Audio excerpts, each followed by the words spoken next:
to ensure that persons with albinism get access to services like provision of sunscreen lotions, and which are actually aimed at cautioning persons with albinism from effects of harmful sun rays, which we know that leads to skin cancer.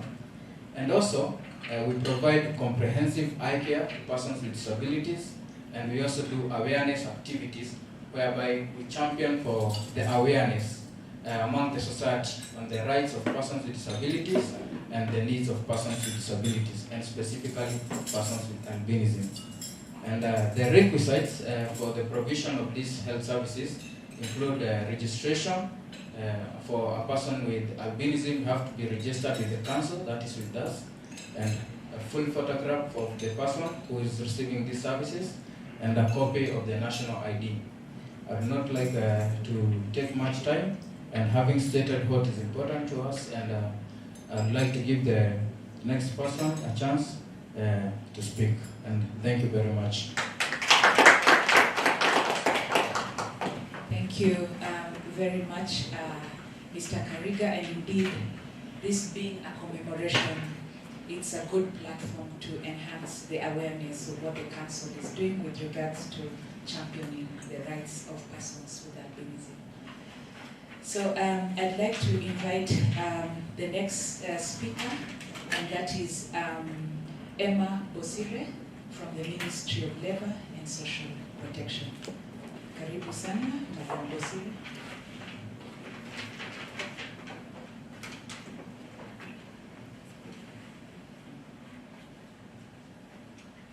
Thank you. Good morning, everyone. On behalf of the State Department for Social Protection and Senior Citizens Affairs, we are indeed grateful for this invite to this launch on matters inclusion. As a ministry dealing with matters of persons with disability, we are honored to be part of this launch of Knchr, being part of our stakeholders. As a country, we are able to submit a report. We've been able to submit a report on what Kenya as a country is implementing and focusing from various organizations to the conventional state parties, which is currently happening in New York from today onwards until 17th.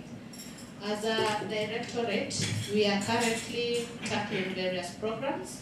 We have the vocational rehabilitation centers, which impact skills on our persons with disability, and this is able to empower them economically.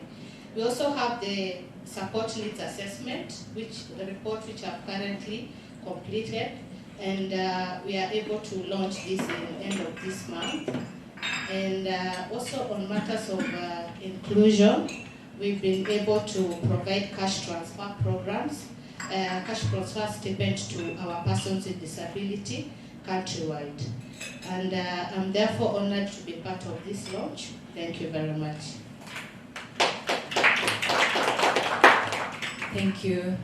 Thank you very much, Madam Bosire. And indeed, the ministry sets the policy and implements it and monitors, the various programs. So it's indeed very critical. We are happy that you're here so that we can be able to see,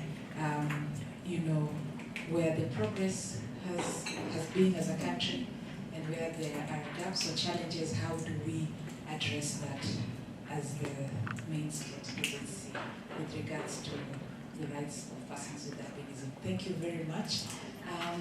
Now we move on swiftly to the next speaker, and this is Ruth Njenga from the National Gender and Equality Commission.